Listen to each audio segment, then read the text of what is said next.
I'm Martin Starke, and welcome to the Five Rivers Sports Bar in Southampton for a special live episode of the Total Saints podcast.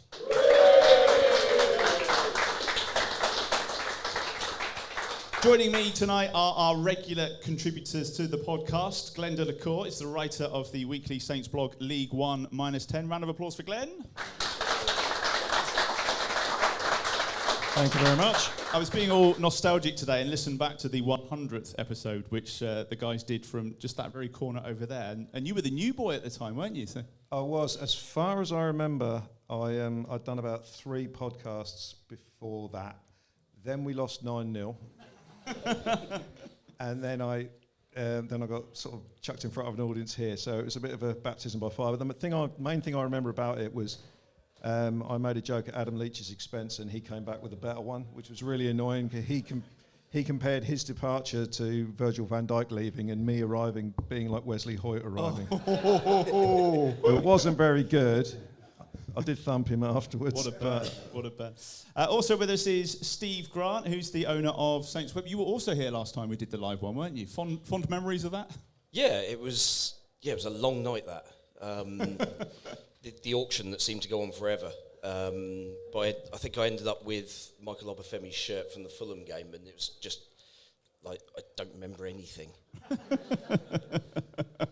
How's this? How have I woken up at home and this is in my cupboard? But the charity was the winner. Yes, it was. The charity was the winner.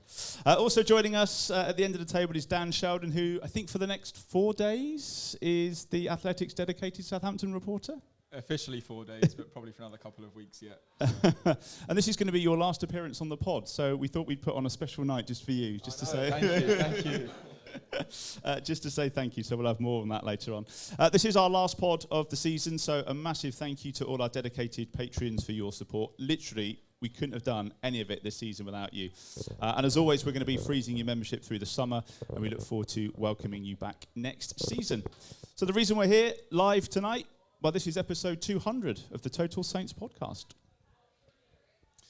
Let's start with the big news story of the week. One win in the final 12 Premier League matches. Something had to change. The statement from the club this week said the club has made the decision to part with Calvin Davis, Dave Watson and Craig Fleming.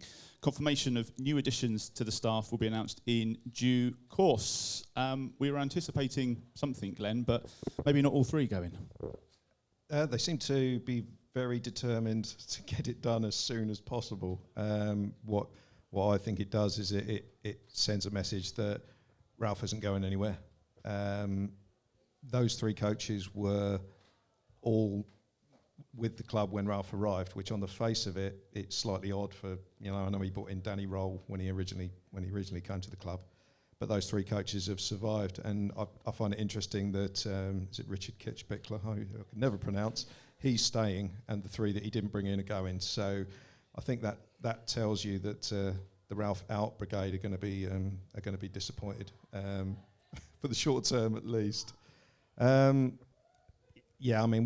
talked about it a week or so ago about what the contribution of the coaches actually were. I mean, with a lot of coaches at a lot of clubs, you can't actually see what they do. But I think what always sort of jarred a little bit with us is that you could see sort of strange things going on the pitch, and Ralph stood in the technical area on his own completely with no one sort of going near him or offering a word or anything. So I'm not at all surprised that that's the route they've decided to go down, to be quite honest. Could I just, show of hands, like Ralph in, Ralph out, or maybe give him a bit more time? Let's give you the 3 options. Let's go.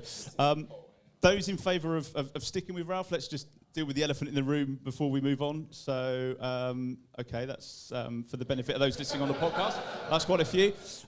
Those that are not sure, maybe like till Christmas, till the that's fine. I'm the same. Maybe 4 or 5.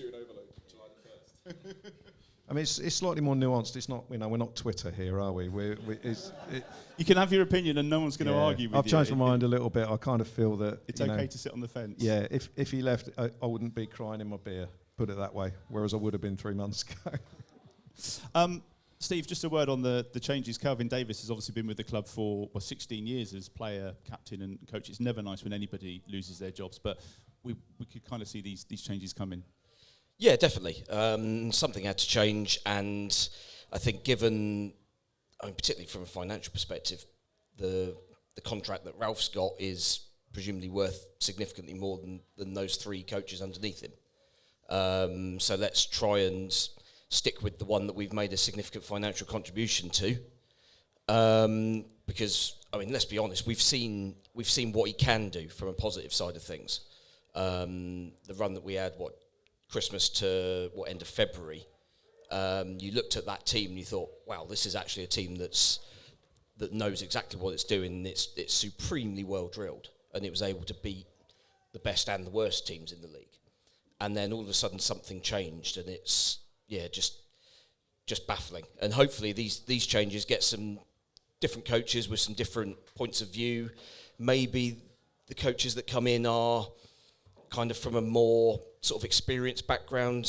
As a result, they may feel that they've got kind of more, their voice has more weight. I don't think that Kelvin Davis going up to Ralph and sort of offering tactical ideas, I can't imagine that would have been particularly received very well, personally. It may well be that Kelvin's a tactical genius and we've not seen it, but ultimately Ralph doesn't seem to be receptive to what particularly those 3 coaches have had to say.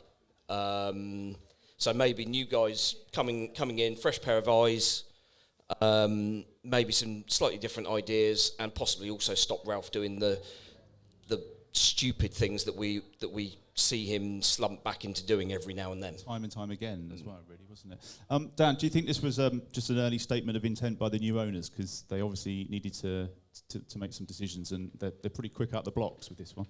Yeah, it was very quick. I can't say it was a surprise. It was somewhat expected. Just following on from what Steve said, I think with Ralph, you've got such a dominant figure that it will be a challenge for anyone that comes in terms of getting him to listen to them. I think that is often overlooked, that you won't see them join him on the sideline, but then does Ralph want them to join him on the sideline? Does he want to listen to them? If he's not going to listen, why offer an opinion? So I think it'll be really interesting now how he changes and how he adapts. And I know Steve just said getting a really strong number 2, but again, if you're not going to be receptive to what they're saying, it's almost a waste of time. So that's a conversation I'm sure Southampton will have with Ralph. It's, look, we can all probably see that something was going to change this summer. They're obviously going down the route of keeping him and changing the players and the coaching staff. I think that's a more difficult route. Personally, I think they get credit for that, because it would have been easier to sack Ralph and keep 3 guys in a post. I'm not sure the finances would have been too much of an issue in that regard. So yeah, but it is all just about going forward, how Sport Republic, how Martin Semmons, how Toby Steele, how Matt Crocker now replace those 3 coaches. Do you go like for like and get 3 more bodies in, or do you, as Steve says, get a good solid number 2 in, but then sit Ralph down and say, look, you're going to have to listen to this guy because you're running out of road, and if you're not going to, the next person to go will be you. So that's a conversation they're going to have. And what sort of people do we want to see coming in? Because obviously, and I'll come to you, Glenn, we're used to all the Glenn and rumours Steve. about players at this time of year and hitting F5 to see which players we've been linked to, but coaches as well. I saw Stuart Pearce this week, and it's going to be a crazy season for coaches that are out of work too, as well as players that are free agents. I think you have to, echoing what Dan said, I think you have to bring in someone that Ralph's going to respect and actually listen to, or alternatively someone like Mike Tyson, Tyson Fury, someone like that, who's not going to take any rubbish from him. I don't know. It's a really difficult one. I mean, I'm not an expert on German/Austrian coaches, which it wouldn't surprise me would be the route that we went down. So I don't know who Ralph knows from his Leipzig days. But I'm guessing he's going. I think Ralph Rangnick's available now. Yeah. I think he's going to have a big say in who comes in. I can't see them basically making going down the same route again of appointing 3 random guys and saying this is what you have to deal with. I don't think they would have, because that's just basically giving you the same situation that you got now. So it wouldn't surprise me if Ralph has a very heavy hand in picking who comes in, but someone obviously will. I've got absolutely no idea which route he's going to go down with that. Who's the hot money on, Steve? No idea. Yeah, I mean, They're not queuing up, are they? no, but then coaching appointments do quite often seem to come out of left field, don't they? There's no bookmaker market on who's going to be somebody's assistant manager, for very good reason, because it's kind of a role that, as a general rule, nobody really cares about, do they? It's the guy who's at the front. So I'd expect the club know roughly who they want, but it's a case of, are they available, or are we willing to pay to get those people? Who knows? I mean, I can't remember the last time we poached a coach that wasn't a manager. So I'm not sure we've got any form for that before. So it'd be interesting to see whether we do go down that route. Whether we look at somebody in the Bundesliga who's maybe coaching, maybe even coaching a second team for one of the big boys, and look at bringing them in as number two, maybe even with a view to kind of looking at succession planning for the big job. Because given Ralph supposedly is going to retire at the end of his contract in 2024, the club will definitely have one eye on that as well. So maybe that's kind of a two birds with one stone route that they could look at. I mean, beyond that, Knowing us, we'll probably give it to Shane Long and Theo Walcott. Well, we're in this situation because of I think the dire end to the season. We can probably all agree on that. You start off the season, you're hoping to finish top 10, and then you finish with just that one win in the final 12 games. So I want to drag us back through the season and try and pull out some of the highlights, some of our favourite goals, some performances that we've enjoyed, some performances that we haven't, and maybe try and look at a few of the positives to take forward to next season. So I want to start with highlights and best moments of the season. These are going to be few and far between, I'm sure. But I know you've been thinking about this. So have you got anything, one of your highlights of the season, Glenn? I think I'll let someone else do Spurs away, which was the best game. Have we all got Spurs away? Is it a bingo? Yeah. Spurs away. I actually liked West Ham away a great deal, winning 3-2 there, because that showed we had, at the time, that showed that we had a bit about us, because we got pegged back twice in that game, still managed to win. It's always nice to beat West Ham with all their new money and the dodgy way they got their ground and all that sort of stuff. So awful place to play football. I thoroughly enjoyed that one. And from an individual point of view, Fraser Forster against Arsenal, that was the best single individual performance of the season. So they were the two that sort of stand out for me. So one win during our very good run, and Fraser in that game against Arsenal, which was, I know we stayed up by more than 3 points in the end, but we'd have been in terrible trouble without that win, and that was down to him. And he's leaving. Well, he caught the eye of the England squad and also the Spurs scouts by the looks of it. Steve, highlights, best moments of the year for you? Could be game, could be player. I mean, games. West Ham, as you say, was excellent. Spurs, outstanding. I mean, how that game was as close as 3-2, still not quite sure. Because, I mean, we absolutely annihilated them that night, and it could easily have been 6, 7, 8. Pick your score, we could have scored it. And yeah, that was kind of the moment, wasn't it, where everyone thought, oh wow, this lot, there's genuinely something there. And look how that turned out. It's the hope that kills you. Yeah. I guess kind of other enjoyments. Newport away, as kind of sort of downtreading as it was. Was it 8? Remind me. 8, It was, yeah. I mean, that was quite disappointing. I was kind of thinking, come on, lads, get 9 at least, just to say that we can do it as well. But yeah, I mean, that was good to see that we had that ruthless streak in us, because so often you get these games against lower league sides. I mean, Newport made loads of changes for that game as well as we did, and it would be very easy for us to go through the motions and win comfortably 2 or 3-0. And everyone says, well, that was a waste of everybody's time. But actually, no, that was particularly second half, that was an excellent performance from basically everybody. You had El Yunusi kind of reminding us that he could play football, because we'd not seen it for 2 years previous when we sent him out on loan. Broza's first start. Put himself about, showed that he could bully defenders, which we'd not seen from. I mean, even Danny Ings never did that. He was that sort of nippy little player who would sort of take the ball off the defender's toes. We haven't had a striker who bullies defenders since Graziano Pella. And you thought, oh, okay, well that's something to work with, given that obviously we'd heard about the attitude issues, which is why he hadn't been picked previously. So yeah, there was a lot to like about that game. Were you there? Am I right in thinking you went to that one? Yes, I did. Yeah. What was the journey time to get there on a? It wasn't too bad. It was literally just the width of the M4. So it was about 2.5 hours. Dedication for you. I think that leaves Spurs away, doesn't it, Dan? Yeah, to be boring, yeah, Spurs away. I think just being in the stadium, normally from a work point of view, I never really get too carried away, but it was just such an amazing kind of moment that the emotion of it was. I mean, I stopped. My hotel was near King's Cross.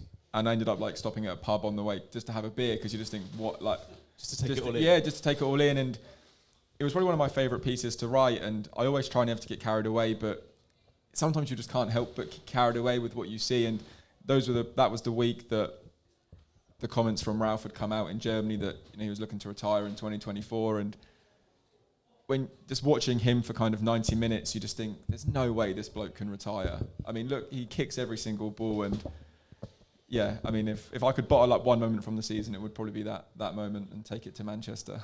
I think I'd bottle up Antonio Conte's finger wagging. Yeah, because that ended good. well, didn't it? That was very good. And the reaction when the goal was disallowed in the last minute. I forgot about that. Yeah, very good. Let's do the worst moments, worst performances. Now, bear in mind we've only got an hour, so pick. I've got a train to catch at some point. Yeah, I mean, so many to choose from. Where do you want to go with? What's the real sickly one this year? Chelsea at home. Absolute shit. 6. Yeah. Absolutely rubbish. I was always going to do it. Chelsea at home was terrible from every point of view you could possibly imagine. Team selection was strange. Timo Werner hit the post twice in the first minute from a yard, and Ralph still didn't do anything. And he eventually did something to match up Chelsea's formation 10 minutes later when we were 2-0 down. Game was gone then, 4-0 down by half-time, 6-0 by the end. I kind of pride myself on never walking out early. I think I've only done it once in 45 years or whatever. That was the game where I sat there from about the 50th minute onwards thinking, what is the point?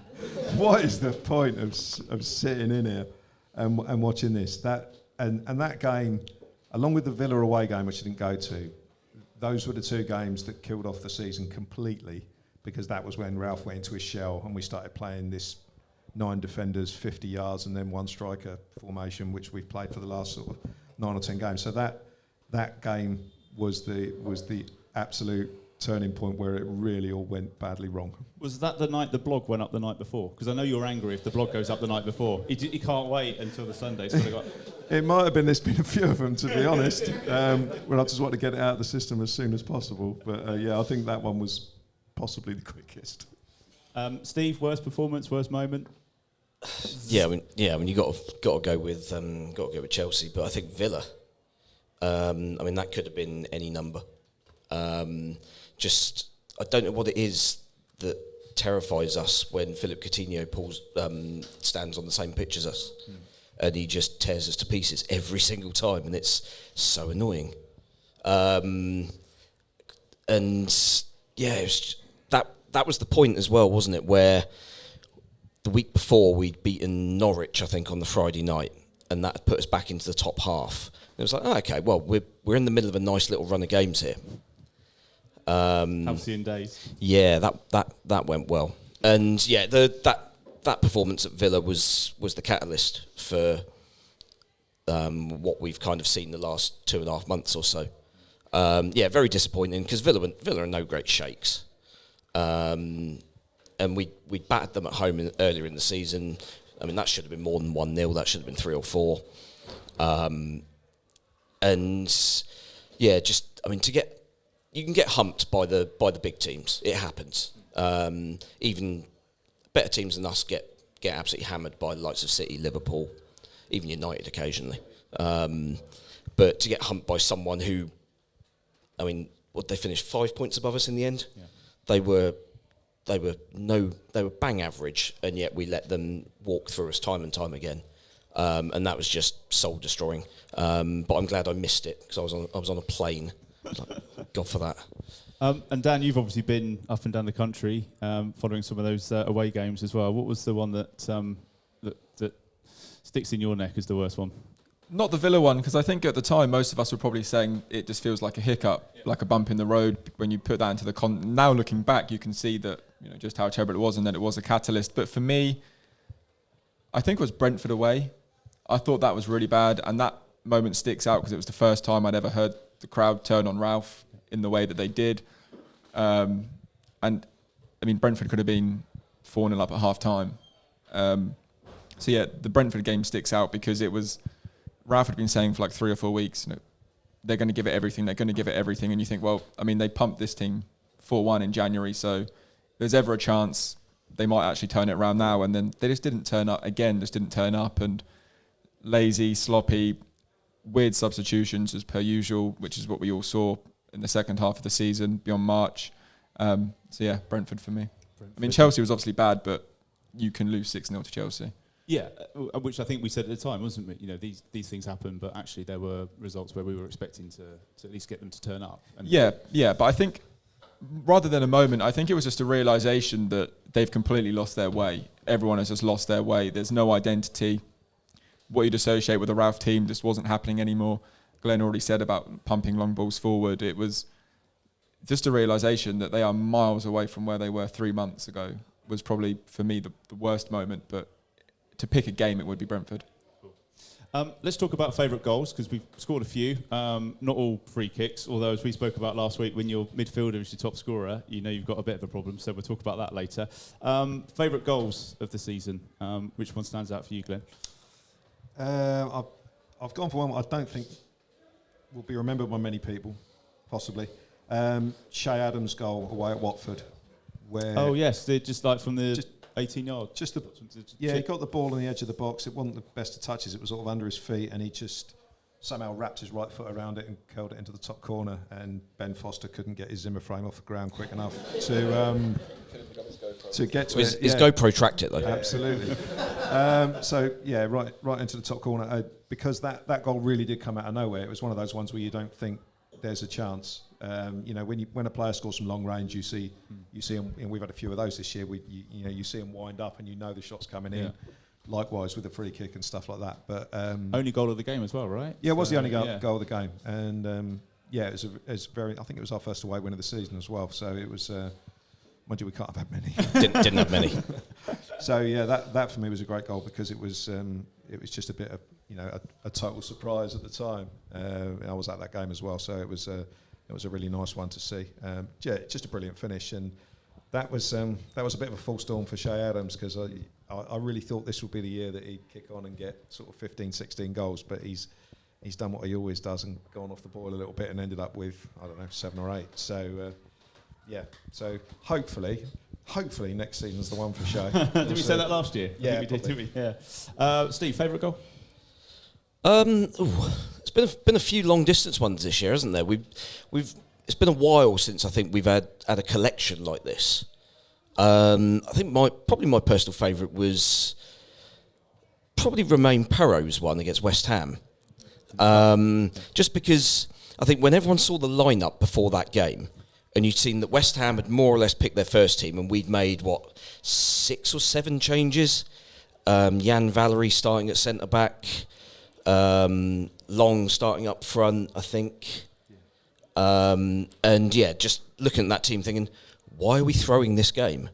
And then all of a sudden, having weathered a very iffy first 15 minutes, all of a sudden we kind of just found our feet, and the ball just pops out to him, and his first touch is kind of the key to it because it just opens up perfectly, and sticking his foot through the way he did, and pinging it right in the top corner.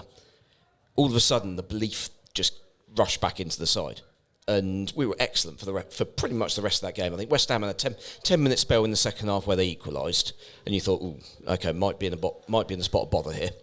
But then they obviously gave us that penalty back, and from then we were comfortable against their first team. Am I right in thinking that Brozia's goal in that game was nominated for goal of the round at the time? But it wasn't even the best goal in the game. His and Perro's were. Right, okay, fine. Yeah. And Dan, favourite goal for you?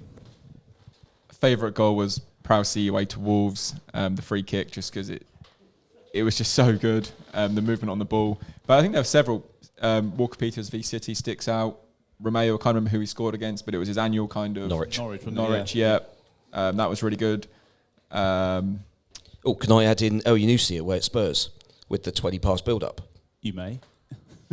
Armstrong v Coventry was another good strike. There generally were so many, but for me it was the Prowse one. Prouse's one against Wolves was weird because that's the only one he didn't do the golf swing celebration after. He was pissed off, wasn't he? He hit the ball like he was very annoyed. He was very annoyed. He showed true leadership qualities in that moment. Yeah. Any goals that we've missed, by the way? I think so. We've got James Ward-Prowse, Stuart Armstrong we mentioned, Perot. Bednarek was having his own goal of the season at the other end, wasn't he? That's next on the list. No, it was... yeah, definitely. Armstrong v Villa was good as well. Adam Armstrong v Villa was good. Yeah. Instinctive finish from outside the box. Do you know what? We've scored some all right goals, haven't we? Yeah. Not enough. Just not enough of them. Well, problem is we haven't scored the rubbish ones. Yeah, that's true. Always a problem. I want to just... last thing on this season, I just want to say one positive that we can take into next before we get on to the work that needs to be done in the summer. What's the one positive that... Do you want to think about it? Steve, what's the one positive? And that could be a player or a performance. We didn't, and we were nowhere near getting relegated. That's the positive. For anybody who... there are a lot... I just kept seeing on both social media and on the forums and stuff, people saying, "Oh, we're in a relegation battle." We were safe in February. There was, I think mathematically, even if we'd lost all of those last 12 games, I still don't think we'd have gone down. We got away with that horrible run, and hopefully, kind of the announcement the other day is one step in the direction of realising that we can't do that again, because maybe next time we don't get away with it. But that's the positive. They've looked at what they think is one of the issues and they've addressed it. I thought one now. Go on. Fraser Forster returning to form. Returning to Spurs. Yeah. Oh yeah. No, I might be nicking the one Dan's about to say here, but basically getting new owners is the biggest positive of the season, because regardless, you can never tell how good an ownership is for your football club until 3 years down the line or whatever, but on the face of it, not having Mr. Gow and the restrictions that he was under can only be a good thing. It's funny, you talk about the 100th episode we did here. I remember Adam Leach being asked a very similar question to this, and what are the positives of Mr. Gow, and all he could come up with is we haven't gone bankrupt. That was it, basically. So, we do have a much better chance now of moving forward, and things improving. It's going to be difficult because the Premier League gets richer and richer, and every other club gets stronger and stronger. So if you stand still, you drown, basically, don't you? And you end up getting relegated, which the way things were going, I think was probably an inevitability in the next sort of 2 or 3 years. So hopefully we can start to move forward again. And Dan, what's the one crumb of comfort you can leave us with? What have we got to be excited about for next year? The new ownership was going to be mine, but that's fine. I'll go with... You spoke to Martin quite soon afterwards, Martin Semmons, and you'd worked quite hard on you'd done a lot of information gathering about the new owners. Yeah, it was a long 2 years, but one positive would be Prowse signing that contract without a release clause. I think would be a good thing to take forward into next season. But the obvious one is Sport Republic, if it works out. Got another one. the younger teams, the under 18s and stuff, Yeah. are now starting to show signs of improvement. Yeah. And we have to mention the women's team as well. That's a big positive for the club as a whole. So that's two areas that are definitely improving. Okay, let's move on to the summer business and what needs to be done. What's the first? Obviously, coaches have changed. New coaches, presumably, they're being sought out at the moment. The appointments will be made soon. In terms of players, what needs to be done first for you, Steve? What would send you on your holidays happy, knowing that we were heading in the right direction? I don't know, the sign that we're being proactive. I don't want us to be in the same situation that we do every single year of thinking that we've got 2 or 3 deals lined up and they don't get announced till July the 1st because we want to push it into the next financial year. If the club is kind of serious about this sort of PR situation of where obviously there's a lot of unrest in the fan base because of how the season's finished, and ultimately the big currency really among supporters in this day and age is transfers and signings. So if we can get 2 or 3 players in, like literally in the next 6 weeks before the end of this financial year, then that will show that the club is being very proactive. They're not kind of trying to massage the figures so that it paints the situation in a certain light. They know what their budget is. It shouldn't really matter when it's spent, whether it's in June or July. Financial fair play clearly isn't of any concern because you look at Everton's figures, £350 million loss over the last 3 years. Oh, that's fine, no problem, lads, carry on. And they're definitely going to spend again, aren't they? So yeah, it's signings, get 2 or 3 in quickly.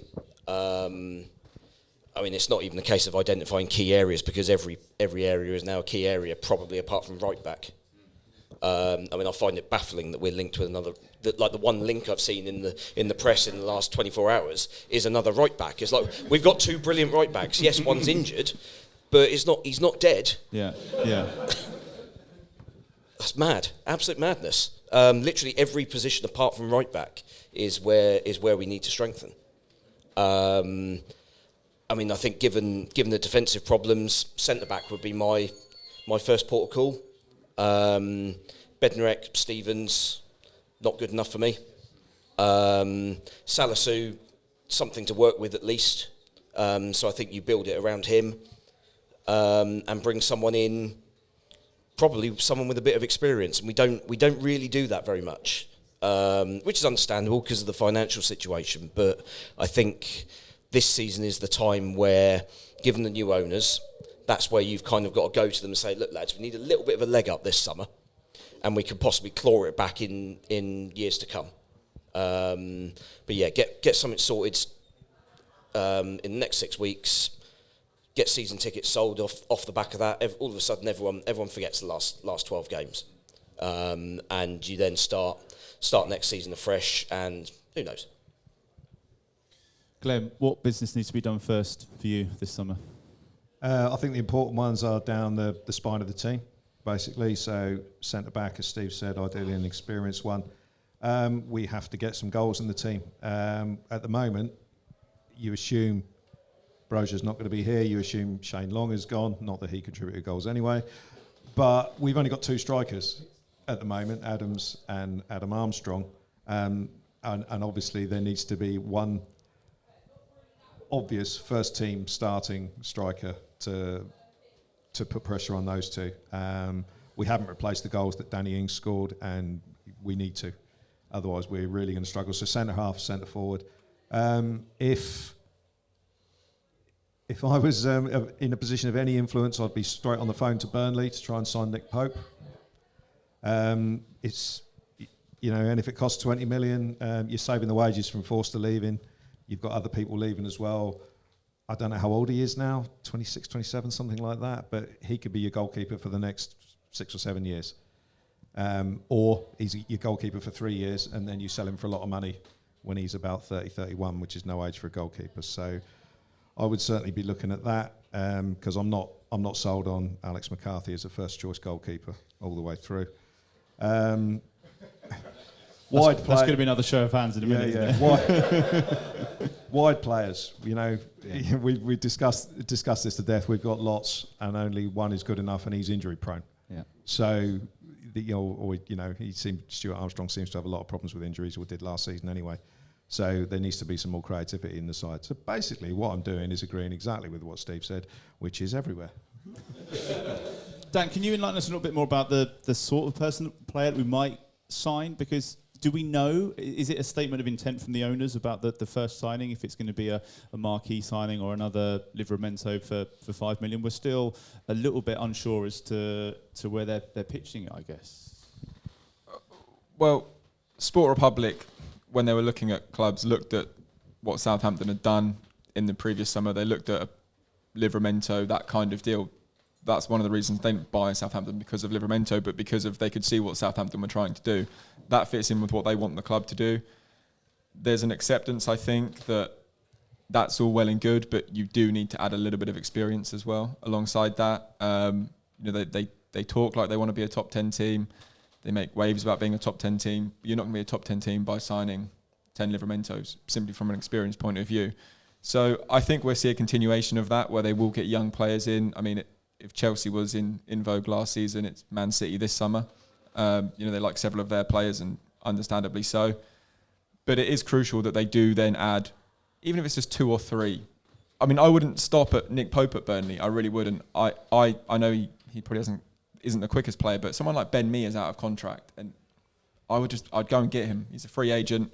Cornet has played quite well against Saints. He's someone at release clause, £17.5 million. Tarkowski's out of contract, isn't he? Yeah, I think he's probably got his sights set on loftier clubs, and I think he'll probably get one. Goalkeeper, I mean, at the moment they've got one goalkeeper. Harry Lewis has left, Caballero's out of contract, Fraser's going to Tottenham.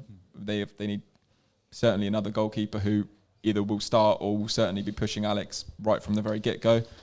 I think I disagree with Steve. I do think they need a fullback, because they're going to go into next season with just, unless he sees Jan as a fullback again with Kyle and Perot, what happens if one of them gets injured? I would personally try and sign a fullback who can play both sides. Again, difficult sell, because they know they're not coming in to be first choice, and they would be fourth choice when Livramento's fit again. But yeah, I mean, there's work to do. Yeah, and the problem we're going to have, Steve, is that all the others are spending money already too. Look at the signings that Villa have made. Yeah, I mean, Villa are getting another one deciding that FFP's just, we're done with this. But yeah, some of their signings seem impressive, but you kind of think, well, I mean, you can still only register 25 players, well, senior players. So a few players presumably are going to leave there. I mean, I'm not saying there's anybody from Villa that I would necessarily want, I don't think. When their defence is ropey. Sounds like Tyrone Mings is going to leave, which would be interesting given that he's club captain.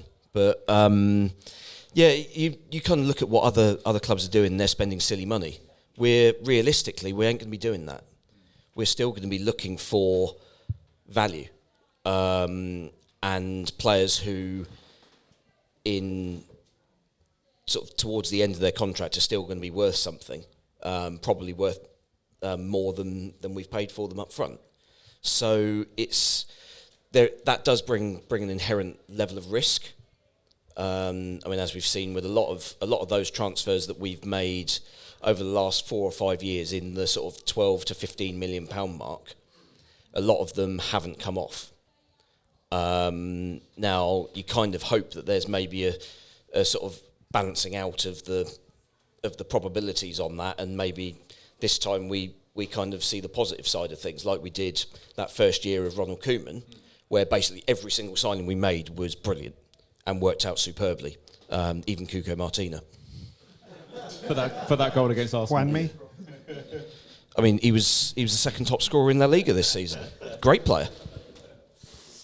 So from thinking of the current starting 11 or starting squad, who do you want on that pitch come August when we start? Who's I was going to say 2, 3 that you would for a push? Walker Peters, Salisu, Romeo. Romeo's got a bit of bad press because he's dropped off the last sort of 10 days, but I think overall he's had a solid season. But I think we could do with another body in there so he doesn't kind of have to play every game. Yeah. Ward-Prowse, obviously, Stuart Armstrong if he's fit, Shay Adams if he's fit. You know, Scoring, other than that, but there's not many players who I would be upset if they left. Really, not many. I remember being at this stage when I think it was when Pellegrino was the manager, which was a dismal time. And you know, like back then, the only ones I really Ward-Prowse. I mean, Højbjerg I quite liked at the time. But it's a similar sort of situation now, where you know everyone's got their favourite players who they, for whatever reason. But at the moment, I think we could survive if Jan Bednarek left, or Elianusi left, or Redmond left. I don't think they're really irreplaceable by any stretch of the imagination. Is it the same for you as well, Steve? Same thoughts? Yeah, largely. I mean, I think ultimately you judge players on their contribution over a period of time, and the vast majority that ended the season in the first team haven't really contributed enough, I guess. I mean, you look at the numbers, and I mean Nathan Redmond's only played half the season, and he's got our most assists, Most I believe, creative player, which is mad. Given that I think most of us, when we actually watch the games, we see a guy who is incredibly frustrating. We know he can do it. I mean, you look at the Liverpool game. That goal was incredible, and you think, do it more. But as we know, it's not as easy as that, and you've kind of got to harness it, and ultimately that's why Redmond has stayed a Saints player, despite having been touted as someone who could go onto bigger things. Did Claude say he was the next Thierry Henry or something? Yes, he did. One part of that may also be his salary is extortionate. So. Dan, who's the standout players for you this season? Who's going to be in that team sheet next year? The same. For the purpose of the auction, Jan Bednarek's got to start next season. If someone buys his boots, he can't play anymore. Largely agree with the players Glen picked out. Walker-Peters, Perot, I think, has done enough. While I don't think he's brilliant, I think he's relatively steady. It's his first season. Prowse, Romeo. I still think there is something in Adams. It's not consistent enough, but I still think maybe with the right partner he can do it. But yeah, I mean, key will just be getting rid of players if they can do that, and they can start doing that quickly, so that these players aren't coming back for pre-season. They're not going on pre-season tours. That will be so important. I've just put off by the cheering from upstairs. I think it's the Adams fan club in. Jazz, can I ask you just to join us a sec and talk about the Saints Foundation, and just grab the microphone there. Obviously, we're here tonight and we're doing the podcast live for our 200th episode, which is great. Thank you very much for coming down. By coming tonight, you've actually helped to support the Saints Foundation, and Jazz is the fundraising and partnerships manager. I think I got that right. Can you just tell us a little bit about the Saints Foundation for those that don't know, and just some of the work that you guys do in the community? Yeah, so firstly, thank you for obviously hosting this event for us tonight. We're really grateful for all of your support. So Saints Foundation is the official charity of Southampton Football Club. We're the club's way of giving back, and essentially we use the power and the passion of the club to be able to make a difference in the local community. So that's really our purpose about why we exist. And it's been a really big year too, hasn't it? Celebrations this year. Yeah, it's been our 20-year anniversary this year. And it's been an absolute, journey in terms of our growth and our sort of our existence in the local community, and what we've been able to do by obviously using the power of the club and the passion that people have for the charity to make a difference. And just tell us about some of the projects that you've got coming up, because it's such a diverse amount of things. The bike ride is one that I always think of, but you did the walk around the common this year too. Yeah, so as you quite rightly say, we got fans together to do a 10k walk, starting from Southampton Common, and we wanted to sort of create a sense of community around bringing families together and trying to get people involved, not just through doing the mega challenges that we put on in the past. And obviously you mentioned the big bike challenge. We thought that we'd go big or we'd go home on this one, and we're setting off on the 2nd of June. And then making our way up to Newcastle, and then we're essentially. I get tired just thinking about that. I mean, we're driving up to Newcastle to begin with, and the riders are flying up as well, and then they will make their way down over 9 days. Because it's downhill on the way. Yeah, if you go past, certain cities, it's definitely downhill from there. But we'll be going via every 20 Premier League club, and when we were planning this event, we were hoping Norwich weren't part of the Premier League. But the Canaries took us off course, and we got to make a bit of a diversion before we land into the London clubs and make our way back down south. And what sort of people get involved with the Saints Foundation? It's kind of all walks of life, isn't it, and all communities? Yeah, so we work with people from as young as 4 years of age all the way up to 104. I think it's obviously well known that football clubs have a significant part to play in local communities. But the phrase that I always like to use is that we're not just balls, bibs, and cones. It's more than just working with young people. We work with older people living in isolation. We work with people with cognitive and physical impairments. We work with vulnerable adults in the local community that might have gone down the wrong path. We do a lot of work in the majority of the schools across Southampton, whether it's primary or secondary school. It's really diverse in terms of the people that we help. I'm hoping it's too late to get signed up for the bike ride, but if we want to find out about doing other bits and pieces, what's the best place to find out more, and where do we go? Yeah, just visit the website. We're really active on our media channels as well, social media channels. So we've got a great team behind us in terms of being able to raise the awareness about what we're doing around all those events. Cool. And just for the benefit of those in the room tonight, we're going to do a little auction afterwards. You've got 4 lots over there. What have we got? Yeah, we've got some cracking items over there. I'm just trying to think. Obviously, Ben Rax had a big shout out today, so thanks for that, Dan. Those boots, if you want to buy them from the store, they're worth about 150 quid, so you might pick up a bargain tonight. Fair point, yeah. Irrespective of whose they are. We've also got we've got a couple of footballs over there. That one was a match issued ball from the FA Cup games, and the other was for the Carabao Cup.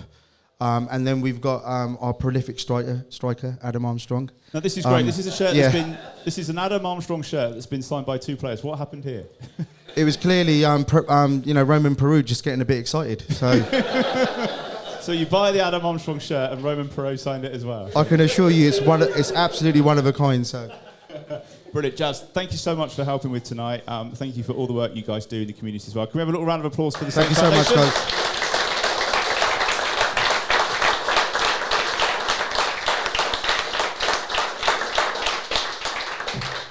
Just a couple of bits before we finish. I want to talk about the women's team as well, because obviously the great result, I know we touched on this in the pod last week, but the news this week that they're going to be going full-time too. So great opportunity for them to press on next season.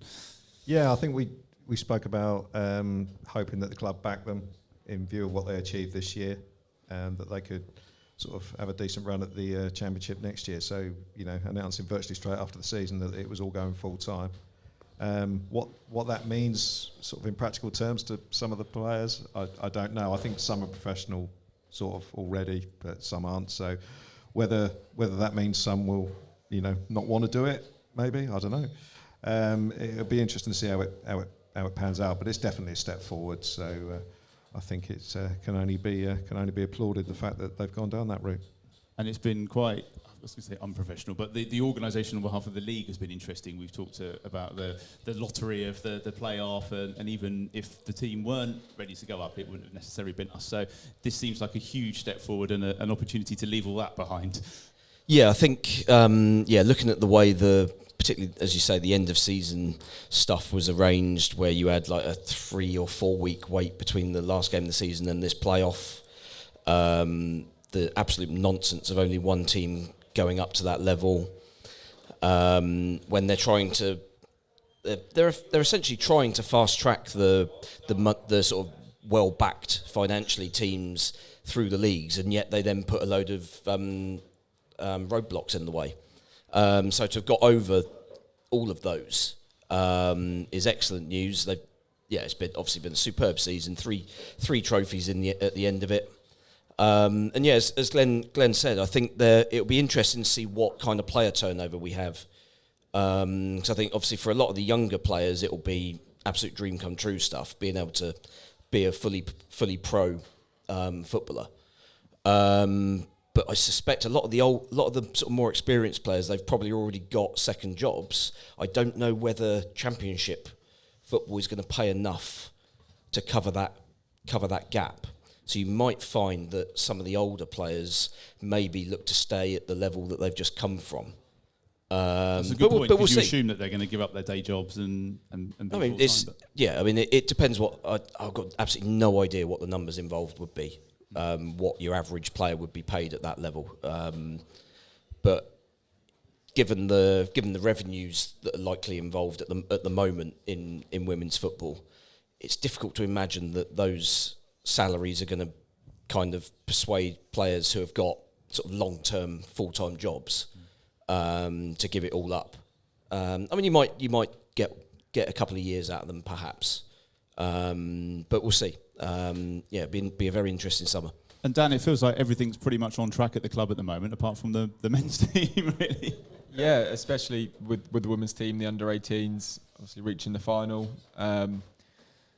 Played really well in that final as well, but from the women's team point of view, it is a really well thought-out, executed plan.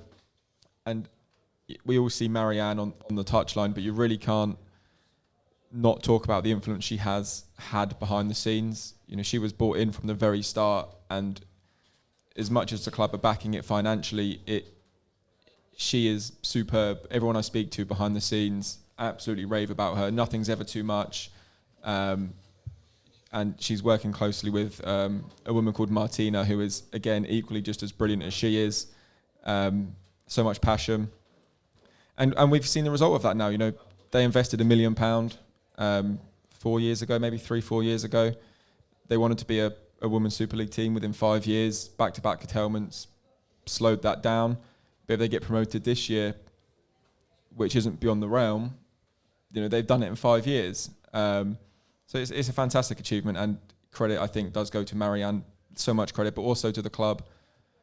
Les Reed and Martin Hunter at the time making that decision to put the money in and backing it. Certainly been a nice distraction for us to talk about. As this is the last pod of the season, we've got a little business to wrap up. The Fantasy Premier League. Do you remember that, when we started that at the start of the season? And then everybody I think I gave that up in March. loses interest by about Christmas. You managed to get out of this, didn't you, Dan? So we had the Fantasy League, we had the TSP, the Patron Championship.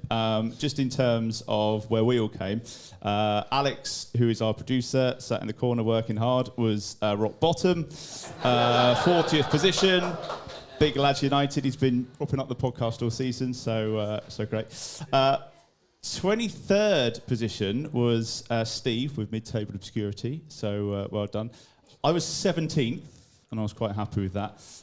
And just inside the top 10, Glen de la Cour. Come on. So in terms of the panel, Glen was the winner. Although you're claiming victory for the last week, right? You had a good last week. I got more points than anybody in game week 38, and you're only as good as your last game. So he says. The top four, if we do the Champions League places, I don't know if anybody's here, by the way. Tom Weston was in fourth with Minty Livramentos. Third was Nick Higston, a big bag of Sutton. Second place this year was James Gray with Jim's Jets FC. And first place is the same person that won the league last year, actually, Tom McCann with Manchester City, 2,552 points. So a round of applause for Tom, who won our TSB Fantasy League. We've got a prize for Tom, which will... He's clearly a sad muppet with nothing else to do. Good evening, Tom, and thanks for your support. Yes. I mean that in the nicest possible way, Tom. The other thing we did this year was the Predictions League. This was your favourite as well, wasn't it? Which, when you're doing well and the same team's turning up each week, it's quite all right. And then it just it kind of tailed off. In terms of this, Steve 14 points in third place. I mean, I gave up after 2 weeks, so I won't worry about it. Glen 19 points. Yeah, I did forget. And the winner was Dan with 24 points. So congratulations to Dan. Hi, I think Dan. we've actually got a. We've got a T-shirt for you to take to Manchester with you when you go, just to say congratulations for winning Thank you. Your prize. At least it's not a tis on the front, I suppose. That's all right. It's reversible. And just on that note, it is a farewell to Dan. I don't know if you know Dan's leaving. He's taken a new job. He's going to be heading off to Manchester. Is it 4.5 years, nearly 4 years covering Southampton? Yeah, it's been a while. Just over. So I was doing it freelance basis in 2017. Joined the Echo in 2018. Obviously joined the Athletic 2 years after that, and staying within the Athletic. But yeah, going to Manchester next month, early July. And you've been with our podcast for the last 2 years, isn't it? Yeah. I think so, yeah. Yeah, probably feels longer with the run of results. What are you going to miss the most about Southampton?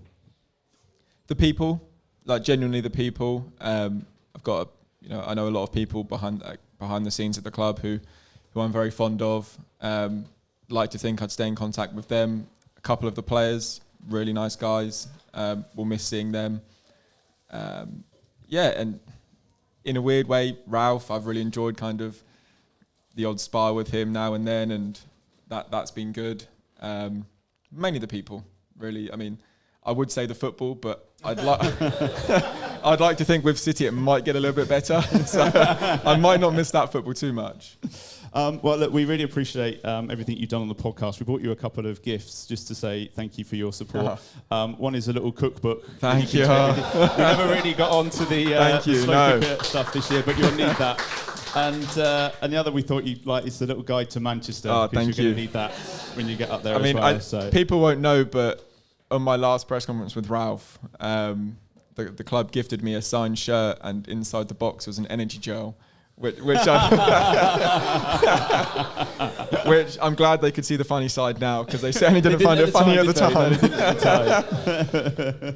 time. The other highlight for me for this season is our celebrity followers, ex-footballers that have been getting in contact with you on social media and listening to the pods. Do you want to remind us of the tweet and the conversation? Angus Gunn's dad. Now, for those of you who are old enough to remember, Brian Gunn was a goalkeeper mainly for Norwich in the 80s and 90s, and I made a perfectly valid criticism of his son that he had the presence of a wet lettuce, and Brian got the right ump. And it's not for the first time. I think he got angry once before about some comment after his son had let in 9 goals against Leicester. So not for the first time. I don't think he remembered that one, but he took issue. Well, it was one of my highlights of the season, so I felt like just to commemorate that, I wanted to give you a wet lettuce to take away with it. Thank you very much. Could have stuck a picture of Brian Gunn on it. Can we get him to sign it? Have you replied to the WhatsApp? Yeah, maybe. Before we say goodbye, as always, a big shout out to some of our loyal and much loved patrons. In our Matt Letizier tier, we've got Colt Baker, Dave Ernsberger, Ed Busy, Phil Cook and Nick Higston. In the Francis Benali tier, there's Nick Reed, Matt Hall and David Melton. To find out more about becoming a TSP patron for next season and all the benefits that come with that, do check out the website. Thank you to Glenn and to Steve and to Dan. This has been my first season doing it, and I've thoroughly enjoyed spending my Sunday evenings sat in the spare room on the laptop chatting to you guys. So thank you to these guys. Give them a round of applause. Thank you very much as well to the Five Rivers Sports Bar for hosting this live episode this evening. Do stay in touch over the summer because I think we're going to need it. It's going to be a busy one. On the socials, it's at Total Saints Pod. You'll find us on Twitter and Facebook. You can always email us as well via the website. Have a fantastic break. I think you've all deserved it. Here's to some decent signings in the summer. Thank you for listening, and we'll see you back in August for episode 201.